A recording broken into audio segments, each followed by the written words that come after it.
nerds and nerdettes and wee little nerdlings all.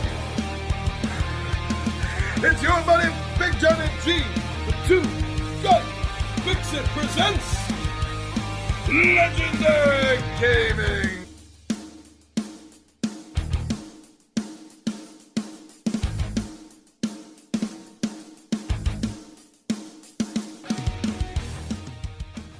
Oh, we are here. It's a beautiful Monday. Well, it's got to be a beautiful Monday somewhere. I don't know how it is where you are. Since this is pre-recorded, I don't even know how it is where I am today that this is airing. Yeah. Or any day you happen to be watching this. Yeah. Yeah. Time! Does it really exist in the world of YouTube? Well, that's not our discussion today. You can discuss that among yourselves. This is the end of the month, which means, because of two things. One, it's the, end of the month. And two, because of the shirt that I'm wearing, you know that I'm going to start delving into some viewer comments. Now, over the last few months, thank you so much. There's been so many comments, and not only so many comments, but so many that I'd love to address here, not really in person, but in view. In view, yes. So you can see my reaction, you can hear the reflections in my voice, reflections? So you can hear the tone in my voice and get a much better idea of what I mean when I answer you instead of just cold little type. Does anybody type like that anymore? No. Instead of cold little typing, you know? I don't even call it typing anymore, texting. But you know what I mean. This is much better doing it like this. So now, because there has been so many, I will be doing another one of this in 1 or 2 weeks. I'm not sure, either next week or the week after. And just like last time, I'll probably end up doing that live. It saves me a hell of a lot of time, and I'm still able to do this video that I enjoy so much. So enough BS. Are you ready? I'm ready. Well, we get down to the table, and I will address some viewer comments.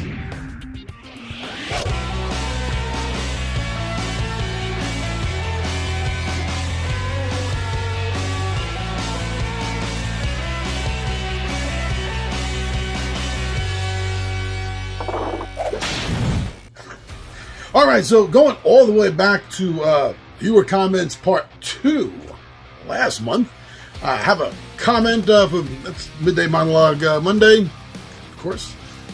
And that comment is from Shadzar. Shadzar's been leaving a few comments lately. Thank you so much. I'm glad you're enjoying the programming here. So Shadzar said, I use that emoji. I'm going to mull over this statement about 2E coming out and there being no more 1E content, because I'm sure there were still adventures released for 1E in 1989. Okay, there were a few 1E products that were kind of left over.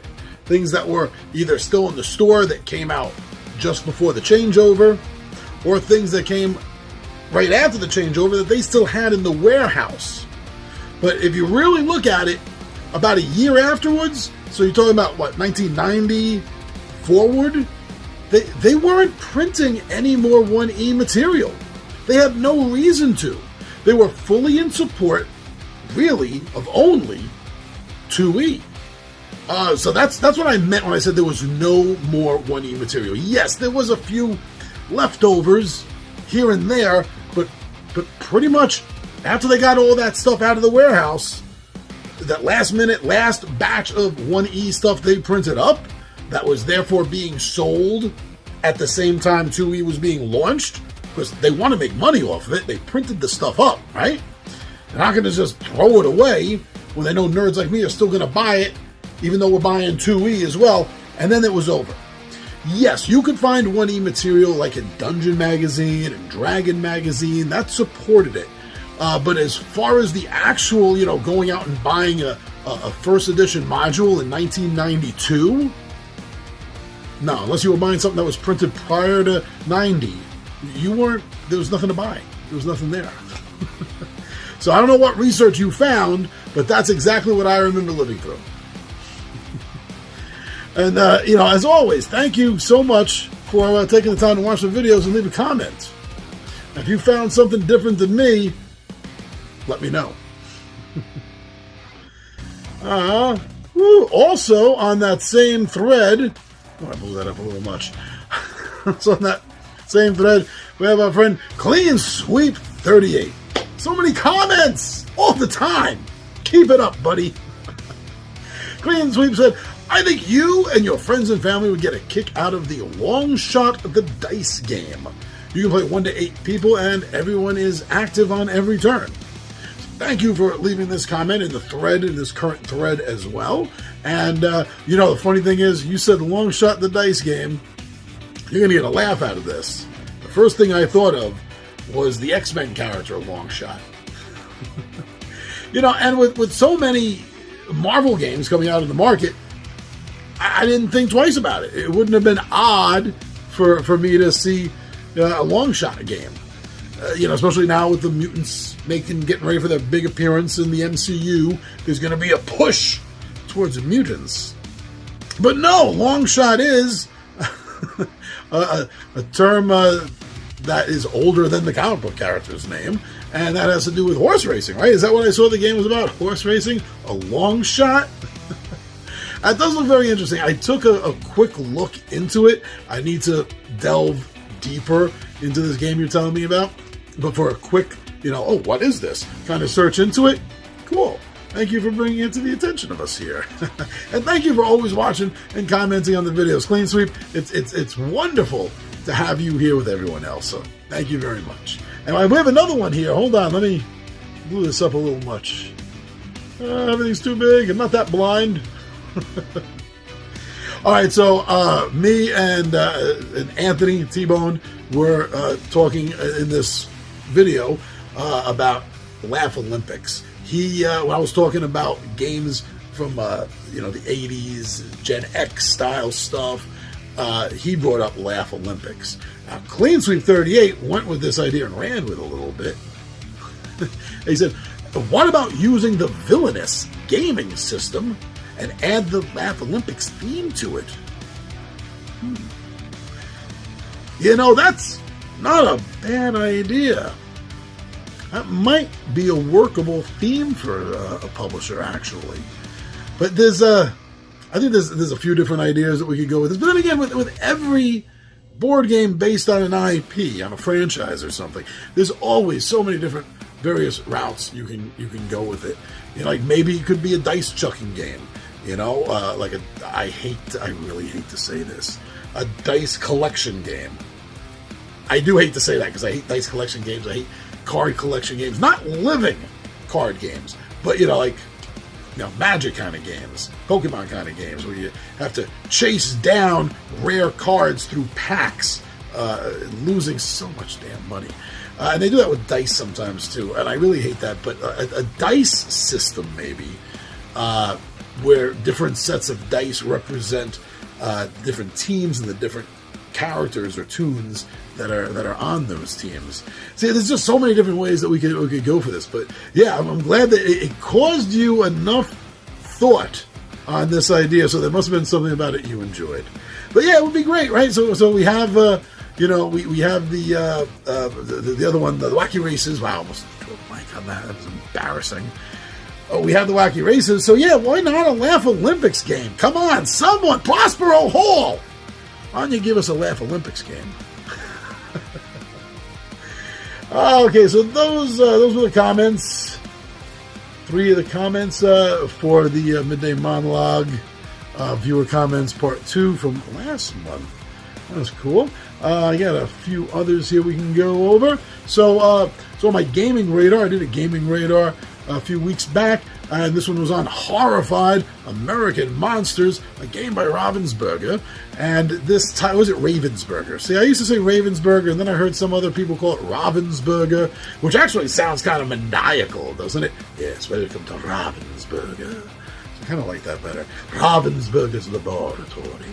Has a nice sound to it. But anyway, I digress. So, about this title, Shogun Scene said, great game! I enjoy this theme even more than Universal. But either is fun. Obviously, Dracula fake, Bigfoot for real.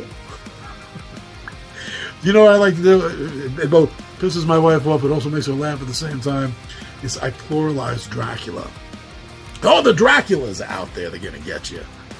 Got it from a comedian, Ron Carey, an old comedian, Ron Carey.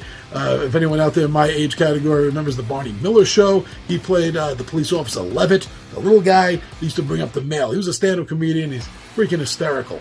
And that's where I got it from. Dracula's. Obviously, Dracula's fake. I would put a plural on that. Dracula's. Ain't no Dracula's running around there. On a side note, no, all seriousness, Bigfoot. Yeah. Shogunstein, you're always hanging around. You're watching the lives. You're commenting on the videos that you see. And I just want to thank you so much for that. You're an active part of this community. And I love it. I love it when any of your viewers decide you're going to become an active part of the community here. And that's why I try my best to do videos like this here, where you get to experience my response to you, my answer to you, instead of just reading some bland text. Right? So much cooler. All right, we got something else here. Oh, this is a big one. Yeah. Just for my eyes a little bit. Nearsighted. I can see near. I can't see that far away. So I got the screen up. Look at that. At the comments that I picked out. That was my chair. Very loud chair. So, going back to another Midday monologue that I did. And this one actually was sitting in the can for a while before I got it into the rotation. And I'm glad it still stands up. Well, there's nothing about it that it wouldn't really stand up. But I did a Midday Monologue Monday called Why I Won't Back Your Kickstarter. And in this video, I literally go over that reason right there. The reasons why I personally, I don't know about you, I don't know about anyone else, but the reasons why I personally won't back a Kickstarter. Because as most of you have realized by now, my regular followers, viewers, friends here on YouTube, as you know, I do a lot of Kickstarter. Not quite enough to get the Super Backer listing. The Super Backer listing. Not quite enough to do that, but enough that I'm regular. I'm there regularly. Okay? And there are things I like and things I don't like. And some of the things I don't like, I think should be kind of common sense. So I did this video. If you're curious, please go check it out. Now, Wesley Woodbury, who is a publisher who publishes for Fundamental Games, he's the lead design, lead company controller. He is Fundamental Games, and you see a bunch of their games here. I really like them. They're good, fun games. And Wesley said, a few things I look for in addition to your topics are rule book. Seeing this shows a commitment to finishing the game. The better look in the rulebook is typos, graphic layout, examples, etc., the more likely I will be to back it. Digital samples such as Tabletop Simulator, Tabletopia, and TT Playground. This lets me see the components and shows the publisher has invested in a different medium to play and to share the game on. A big plus, in my opinion, that sure is. Creator history. If this is their first creation with no games backed, and I don't recognize the game from social media, it might mean that they have not done their research for marketing, which means that they might not have really researched all there is involved in actually publishing a game. Could mean many deals, issues with final game, the game not being delivered at all. Great video, John. Thank you. Yes, those are some great points also, which I didn't necessarily think of. Obviously, they weren't in my video, but I like, especially like what you talk about the rule book. But I've been burned on that. Go check out the Kickstarter for Ghost Star. He had it all set up. He had the rules, pictures. I mean, the artwork is fantastic. This guy should be making money as a graphic designer for the amount of time he put into this stuff and how great it works, instead of ripping people off. So it doesn't necessarily mean that much to me if I see a rule book, a PDF rule book, because that's burned me before. But I see your point. I see your point, and I see how that can affect you and how you feel about Kickstarters, of course. And I think you bring up a great point about these publishers, these creators, taking the time to establish it on different platforms such as Tabletop Simulator, and it does. It shows real great commitment. Now this I have never been burned on. I don't know anyone offhand that has. If you have, please put it in the comments and let us know. But I've never been burned on anyone doing a Kickstarter where they've actually taken the time to do this platform, or multiple of those platforms, as you pointed out, to actually create the game in that digital landscape. Anytime that's done in any game I've backed, they've all delivered. They've all delivered. And I think that's a great point that you make, the amount of time and energy. You know, it's like my father told me when I was a kid, you don't judge a man or a woman on their words. You don't judge a person on what they say. You judge a person on their actions. Because actions are a lot harder to fake, to BS your way through, than just mere words coming out of your mouth.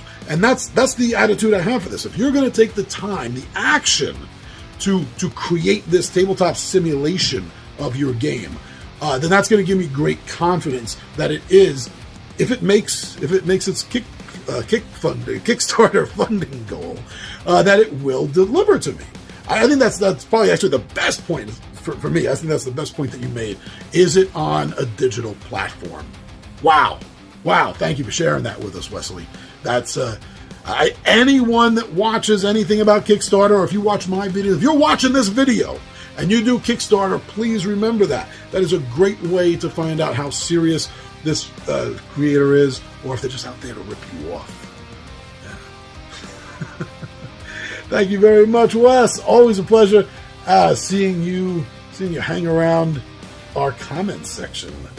Okay, let's see. We got another one from no, same one. I didn't get the picture well, but another one from Clean Sweep 38, and this is for the same video. Why I won't back your Kickstarter. If I can get this going here. Technology and me are not the best of friends always. Okay. So, Clean Sweep 38, thank you for the comments and always watching. Thank you. Says, negatives for me. Cost of item plus the cost of shipping. Good point. Very good point. It sucks when you see a neat game, but when it's shipping from out of the country, those shipping charges can be enough to kill you. Track record of the seller. This is another point he has. Track record of the seller. I like TMG, Hex Games, and Dice Hate Me Games. They dropped the ball during their campaign. It's typical for your rewards to be a few months late, but waiting for years on end is not. We mentioned this, Clean Sweep. We mentioned this during one of my live playthroughs was it 2 weeks ago, I think? Might have been 2 weeks ago. This did come up because I'm having that, I've had that problem with Hex Games. And that's what, remember, I pulled it, I was like, you talking about this game? Because I had the review copy of it. And they've completely ignored me, screwed me over for this. But me, I'm not a backer. So it's not as important that they screwed me over. I didn't give them any money. Okay? But you and everyone else that backed it have been getting screwed from day one by these guys. And I've said this before in the past, way back when I was talking about this originally, I really wish some company would just buy them out. Because Dwarves in Trouble is an amazingly fun game, and it's just cursed and hampered down by this horrible company. So I wish somebody would just come in, buy out Hex Games products, and really know how to sell a good game. Yeah. Lack of updates and communications. I totally agree with you. I've been having so many problems with a couple of companies that absolutely refuse to communicate. Luda Creations, I'm looking right at you with your So You've Been Eaten game. Absolutely horrible. The way they treat the backers in the comments section is a travesty. They slap you in the face every goddamn time. It's always the same thing. I may have the numbers wrong on this. I think it's 6 and 7. Maybe it's 7 and 8. But they always say, oh, if you want to know more information, go look at update 6 or 7. And you go and you look at that, and it says, oh, we're going to tell you exactly, what's going on. You're going to have more information in the next update. So you go to the next update, and it says, oh, well, you read everything in the previous one. And then on top of that, they just refuse to answer anyone's question. Ludicrapations, if you ask me. Clean Sweep, it's wonderful having you here in the comments section. You always bring up some damn good points. And I agree with you. You know, and these are more points that I think anybody that's wants to do anything with Kickstarter should be aware of. So thank you for letting everyone know, for talking about that. Now, I think we got time for one more. We got time for, two. I got two on the same one. It's really quick. Now, so one of the What's in the Pixie Box episodes, Victory Point Games, actually had four by Victory Point Games. I'm not sure which one this is in the whole lineup of them, to tell you the truth. So, okay, about back to back. Clean Sweep 38 again! You are nuts in the comments section. I love it. He said, hey, my copy of Long Shot the Dice Game is supposed to arrive this Saturday. So excited! I'm glad you're excited about that. I'm glad whenever anyone's excited about going on a tabletop adventure.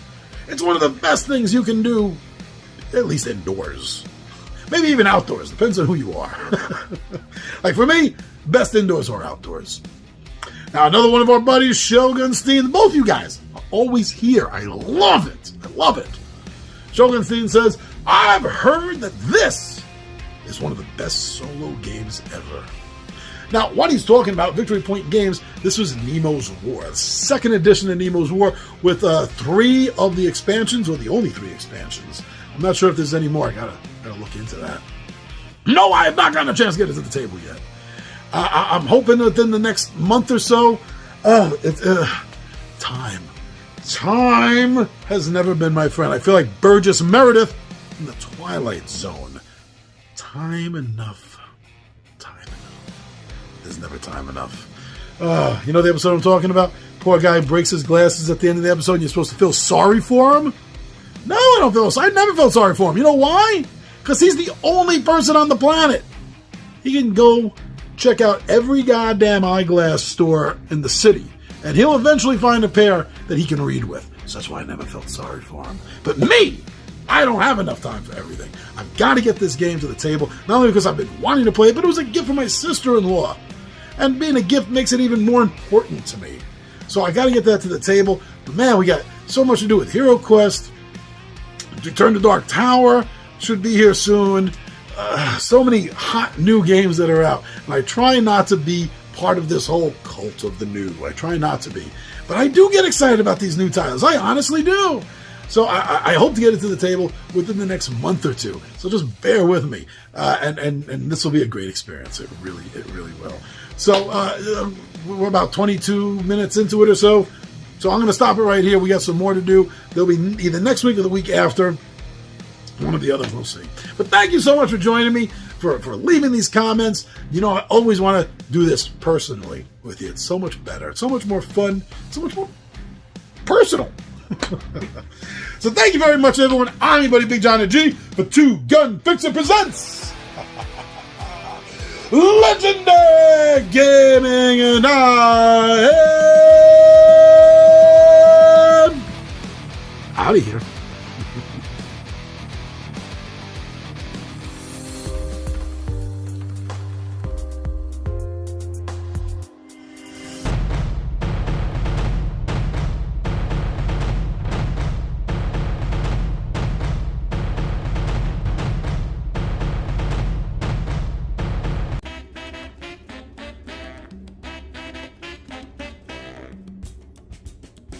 What's up, everyone? Good day, good afternoon, good evening, whatever time you're watching this. Whatever day of the week you're watching it. Right now, as it's airing, it's on Monday. And this is the end of the month. So you know, because one, two, three, no, two things. I'm going to start this over. 1, 2, 3...